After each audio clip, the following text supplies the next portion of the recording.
Caro aluno, seja muito bem-vindo à nossa 8ª aula do curso de Administração de Empresas. Bom, como vocês já me conhecem, eu sou o professor Lucas Vasco Ribeiro Alves e por meio aqui dessa nossa 8ª videoaula, eu gostaria de dar continuidade ao nosso curso. Bom, meu aluno, caso você ainda não tenha efetuado a leitura do seu 8º capítulo da apostila, eu te peço encarecidamente que faça uma pausa nesse exato momento da videoaula e efetue então a leitura do mesmo, para que você possa, né, estar sendo aí, como vocês já sabem, apresentados e introduzidos aos conteúdos que eu separei para trabalhar com vocês aqui na nossa aula de hoje, tá certo? Bom, sem mais delongas, então, vamos dar início aqui à nossa apresentação do tema principal, né, e dos seus respectivos subtópicos da aula de hoje. Vamos em frente, meu aluno. Bom, como vocês podem ver, o tema que eu separei para trabalhar com vocês na nossa aula é o comportamento organizacional, e seus respectivos subtópicos são comportamento individual e grupal, motivação e satisfação no trabalho, conflitos e negociações no ambiente de trabalho e dinâmica de grupo e liderança. Pessoal, o comportamento organizacional, né, ele é o estudo sistemático do comportamento humano no contexto das organizações, né? Deixa eu colocar aqui para vocês. Opa!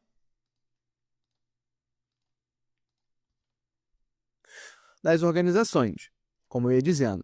Bom, o principal objetivo, pessoal, do nosso comportamento, né, organizacional é compreender, prever e, claro, quando necessário, modificar alguns comportamentos individuais e coletivos, de modo, né, a melhorar o desempenho organizacional, o bem-estar dos colaboradores e a própria eficácia das equipes.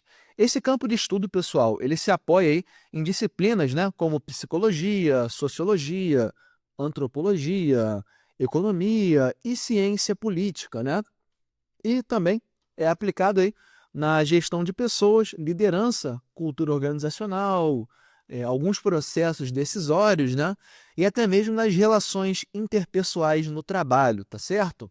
Então, sem perder muito tempo, vamos abrir aqui o nosso primeiro subtópico, onde nós temos o comportamento individual e grupal. Começando pelo comportamento individual, pessoal, refere-se basicamente, né, às ações, atitudes, valores e personalidades de cada colaborador dentro da empresa. E com isso, né, diversos fatores aí influenciam o comportamento individual, como por exemplo, temos aqui habilidades e conhecimentos, né, experiências anteriores, motivações internas, crenças e valores, né, e os próprios traços de personalidade, como por exemplo, extroversão, neuroticismo, abertura, né, a novas experiências também, são alguns traços de personalidade. Bom, um dos modelos, pessoal, mais utilizados, né, para entender o comportamento individual é o Big Five. Big Five, five de 5 mesmo, tá? Big Five. O Big Five, pessoal, ele classifica os traços de personalidade em 5 dimensões, né? Como abertura, conscienciosidade, extroversão, amabilidade e neuroticismo, né? Bom, temos aqui também o comportamento grupal, que se refere aí às interações entre os membros de um grupo, né? Sejam eles aí equipes de trabalho, comissões ou departamentos, né? E os grupos, pessoal, eles têm normas, papéis, status e coesão próprios, né? Temos alguns fatores aí que influenciam o comportamento grupal, como normas sociais e culturais do grupo, né? Deixa eu colocar aqui para vocês. Normas sociais e culturais do grupo. Caramba, tá difícil, hein? Vamos lá. Bom, normas sociais e culturais do grupo, né? Liderança e autoridade. Temos ainda a dinâmica de papéis, né? No caso, líder, seguidor, mediador. E temos aqui a pressão por conformidade ou desempenho. Os grupos eficazes, pessoal, entendam aí, né, que são aqueles que combinam objetivos claros, né? Comunicação aberta, confiança mútua e diversidade de competências também, tá certo? Bom, Vamos abrir aqui agora o nosso segundo subtópico reservado para a aula de hoje, onde nós temos a motivação e satisfação no trabalho. Pessoal, a motivação é a força interna que leva uma pessoa a agir para alcançar um objetivo. Já a satisfação no trabalho refere-se aí ao grau de comportamento, né, que o indivíduo tem em relação ao seu cargo, tarefas, ambiente e organização como um todo também, né? Temos as principais teorias da motivação, como teoria da hierarquia das necessidades, né, proposta por Maslow, né, como temos aí necessidades fisiológicas, segurança, sociais, estima e autorrelação. Temos a teoria dos dois fatores também, né, pessoal, que é proposta por Herzberg. São os fatores higiênicos, que são chamados de... São, no caso, os fatores como salário, condições de trabalho, né, que evitam a insatisfação, mas, por sua vez, não motivam, né, segundo a teoria, claro. Temos aí também os fatores motivacionais, como reconhecimento, desafio e o próprio crescimento, né, que elevam aí o desempenho. Bom, temos aqui a teoria da expectativa também, né, do Vroom, onde a motivação ela depende da crença de que o esforço levará ao desempenho e o desempenho à recompensa desejada. E por último, temos a teoria da equidade, né, onde, né, pessoas comparam seus esforços e recompensas com a dos outros. E é claro que algumas percepções injustas, elas acabam desmotivando, né? Você está fazendo a mesma coisa que o seu colega, mas o seu colega recebe o dobro que você, por exemplo, né? Isso acaba gerando uma desmotivação, segundo os olhos da teoria, tá certo? Bom, a satisfação no trabalho, por sua vez, ela acaba se relacionando aí, né, à relação com os colegas e líderes, oportunidades de desenvolvimento, reconhecimento e feedback, e a própria compatibilidade entre os valores pessoais e cultura da empresa, né?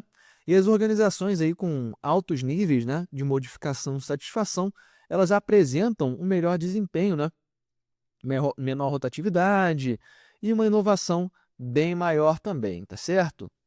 Bom, vamos abrir aqui agora o nosso terceiro subtópico da aula de hoje, onde nós temos os conflitos e negociações no ambiente de trabalho. Deixa eu sublinhar aqui para gente, vamos lá. Pessoal, o conflito organizacional ele é natural e é até saudável, né? Desde que ele seja bem gerido. E ele pode surgir, pessoal, por diferenças de opinião, metas, valores, estilos de trabalho ou até mesmo algumas falhas na comunicação. Temos aqui alguns tipos de conflito, né? Como, por exemplo, temos aqui o interpessoal, como o primeiro dos exemplos, né? Que é entre os indivíduos, né? Intrapessoal, que é um conflito interno de valores ou papéis, né? Temos o conflito intergrupal, né? Entre departamentos ou equipes, e o próprio conflito organizacional, entre os colaboradores e a própria instituição, tá certo? Bom, temos alguns estilos de conflitos, né? Vou ficar certinho aqui para vocês. Temos o conflito evitativo, né, que é a fuga do confronto, nem satisfaz a si nem ao outro. Conflito competitivo, né, que é a defesa dos próprios interesses, que é a relação de ganha-perde, onde um ganha e o outro perde. Acomodativo, né, é o contrário, ele cede os interesses do outro, perde e ganha. Colaborativo, que busca algumas soluções que beneficiem ambas as partes, né? No caso aí é um ganha-ganha, todo mundo ganha, ninguém sai perdendo.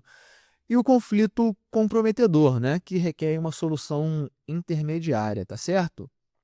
Bom, e por último temos aqui a negociação para trabalharmos sobre, né, que é basicamente o processo por meio do qual duas ou mais partes, né, com interesses diferentes tentam chegar aí a um acordo. E esse conflito ele pode ser, essa negociação, né, perdão, ela pode ser distributiva, onde nós temos alguns recursos fixos, né, o ganho de um é a perda do outro, e a integrativa, que busca ganhos mútuos, né, pessoal, e também algumas soluções criativas. Os negociadores eficazes, pessoal, eles possuem aí, né, certas habilidades como escuta ativa, empatia, persuasão, pensamento estratégico, né, e até mesmo o controle emocional, tá? Bom, vamos abrir aqui agora o nosso quarto e último subtópico da aula de hoje, onde nós temos a dinâmica de grupos e liderança. Pessoal, a dinâmica de grupos e liderança, né?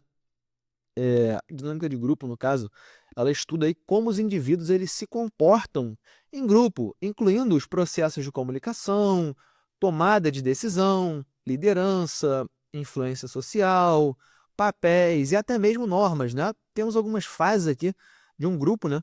Que é no caso o modelo Tuckman, como formação, né? Em primeiro lugar, que é a expectativa, pouca confiança, descoberta dos papéis.